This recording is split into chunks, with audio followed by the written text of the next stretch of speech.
नवरा बायकोने असे वागा, भांडण कधीच होणार नाही. मुद्दा पहिला, एकमेकांच्या मनात मान ठेवायला शिका. नवरा बायकोच्या नात्यात भांडणाचं सर्वात मोठं कारण म्हणजे एकमेकांच्या मनाची किंमत न करणे. नवऱ्याला वाटतं मी बाहेर मेहनत करतो म्हणून माझं सगळं ऐकलं पाहिजे, तर बायकोला वाटतं मी घर सांभाळते म्हणून माझं ऐकलं पाहिजे. इथेच टक्कर सुरू होते. दोघांनी हे लक्षात घेतलं पाहिजे की घर चालतं ते दोघांच्या प्रयत्नामुळे. बायको बोलत असताना मध्येच बोलणं, तिच्या भावना फेटाळून लावणं, हसण्यावारी नेणं हे तिच्या मनाला खोल दुखावतं. तसंच नवऱ्याच्या अडचणी ऐकून न घेता लगेच टोमणे मारणं, तुला काय काम असतं असं म्हणणं हे नवऱ्याच्या आत्मसन्मानावर घाव घालतं. जेव्हा दोघंही एकमेकांच्या बोलण्याला पूर्ण लक्ष देतात, मध्ये न तोडता ऐकतात, समजून घेण्याचा प्रयत्न करतात, तेव्हा अर्धी भांडण आपोआपच थांबतात. मनाचा मान ठेवला तर शब्द कडू होत नाहीत आणि शब्द गोड राहिले तर भांडण टिकत नाही. दुसरा मुद्दा, रागाच्या भरात बोलणं थांबवा. राग हा नवरा बायकोच्या नात्याला सर्वात मोठा शत्रू आहे.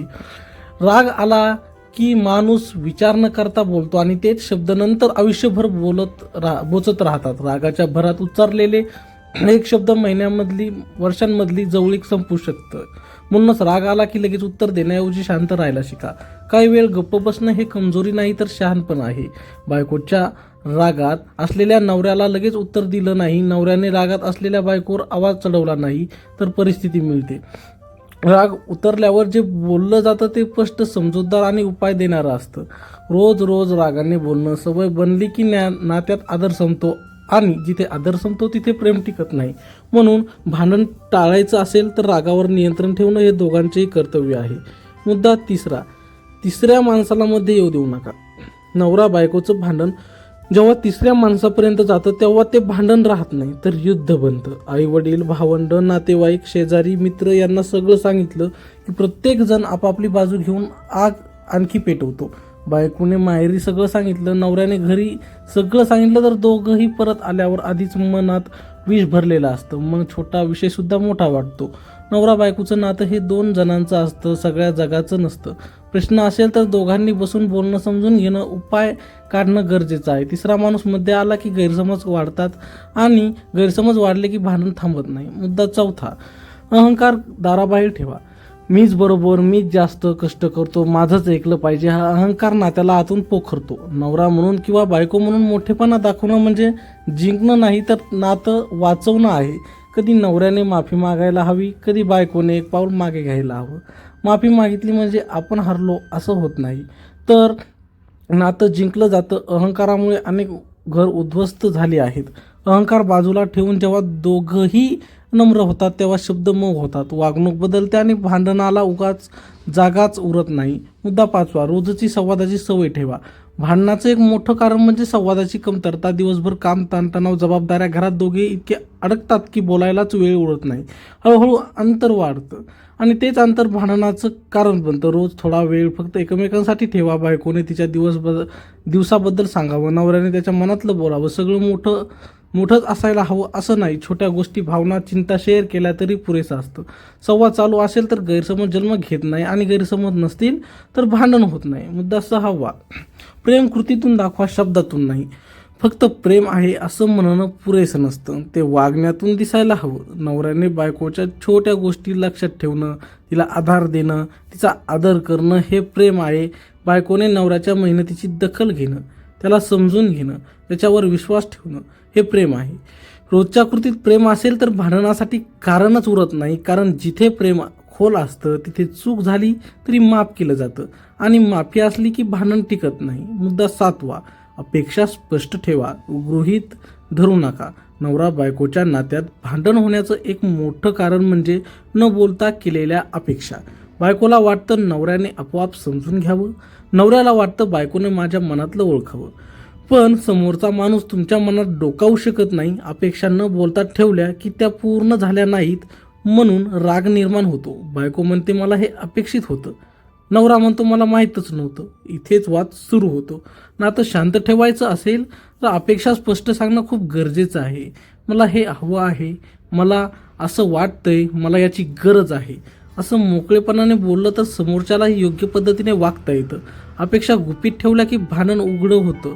अपेक्षा बोलून ठेवल्या की नातं मजबूत होतं. मुद्दा आठवा, जुन्या चुका पुन्हा पुन्हा उगाळू नका. काही घरांमध्ये भांडण झालं की भूतकाळ उकरून काढला जातो.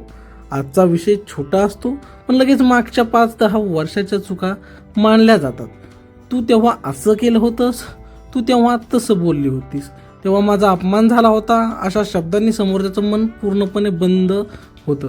जुनी जखम पुन्हा उघडली की नवीन जखम तयार होते. जे घडलं ते घडलं, त्यातून शिकायचं असतं, त्याला हत्यार बनवायचं नसतं. नवरा बायकोने हे ठरवलं पाहिजे की आजचा प्रश्न आजच सोडवायचा. भूतकाळ कायमचा डोक्यावर घेतला की वर्तमान नसतो आणि भविष्य अंधारात जातं. भांडण थांबवायचं असेल तर जुन्या चुका सोडून देणं खूप गरजेचं आहे. मुद्दा 9, तुलना करणे पूर्णपणे बंद करा. नवरा बायकोच्या नात्यात तुलना ही हळूच विष पसरवते. तुझ्यापेक्षा अमुक नवरा चांगला आहे, त्या बायकोसारखी तू का नाहीस, अमुकाचं घर किती नीट आहे, अशा तुलना ऐकून समोरचा माणूस तुटतो. त्याला वाटतं मी अपुरा आहे, माझी किंमत नाही. प्रत्येक माणूस वेगळा असतो, प्रत्येक घराची परिस्थिती वेगळी असते. तुलना सुरू झाली की समाधान संपतं आणि जिथे समाधान नसतं तिथे भांडण नक्की होतं. नवरा बायकोने एकमेकांना स्वीकारलं, जसे आहेत तसे मान्य केलं तर घरात शांतता नांदते. तुलना थांबली की प्रेम वाढतं. मुद्दा 10, छोट्या गोष्टीवरून मोठे वाद करू नका. अनेक वेळा भांडण मोठ्या कारणाने नाही तर अगदी छोट्या गोष्टींमुळे होतं. वेळेवर जेवण नाही, घर आवरलेलं नाही, उशिरा घरी येणं, अशा गोष्टीवरून शब्द वाढतात आणि मग मोठा वाद निर्माण होतो. लक्षात ठेवा, प्रत्येक माणूस परिपूर्ण नसतो. चुका होतात, कमतरता असतात, त्या स्वीकारल्या नाही तर घर न्यायालय बनतं. छोट्या गोष्टीवर दुर्लक्ष करायला शिकलात तर मोठी भांडणं आपोआप टाळतात. समजूतदारपणा वाढला की शांतता वाढते. मुद्दा 11, एकमेकांना कमी लेखू नका. नवरा बायकोच्या नात्यात हळूहळू एक सवय लागते, ती म्हणजे समोरच्याला गृहीत धरून कमी लेखण्याची. बायको दिवसभर घरासाठी झटते पण नवऱ्याला ते सामान्य वाटतं. नवरा बाहेर मेहनत करून पैसे कमवतो पण बायकोला जे अपेक्षितच वाटतं. कौतुक थांबलं की मन दुखतं आणि दुःखर मन शांत राहू शकत नाही. एक साधं कौतुकाचं वाक्य अनेक भांडणं टाळू शकतं. तू छान केलंस, तुझ्या मेहनतीची मला जाणीव आहे, एवढं जरी बोललं तरी समोरच्याला आधार वाटतो.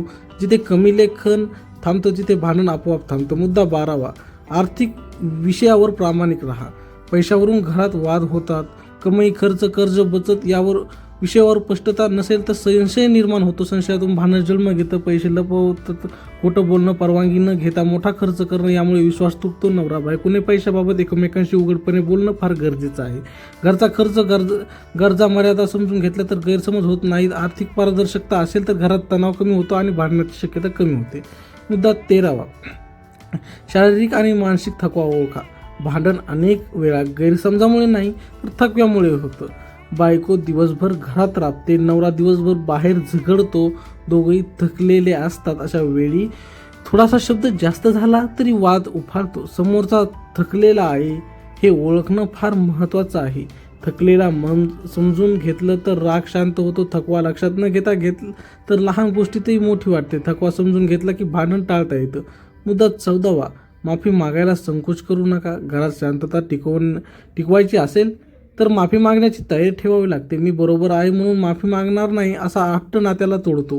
कधी शब्द चुकतात, कधी वागणूक चुकते, ते मान्य करून माफी मागितली की समोरच्याचं मन नरम होतं. माफी ही कमजोरी नाही तर नात्याची ताकद आहे. जिथे माफी असते तिथे भांडण जास्त काळ टिकत नाही. मुद्दा 15, एकमेकांसाठी वेळ काढा.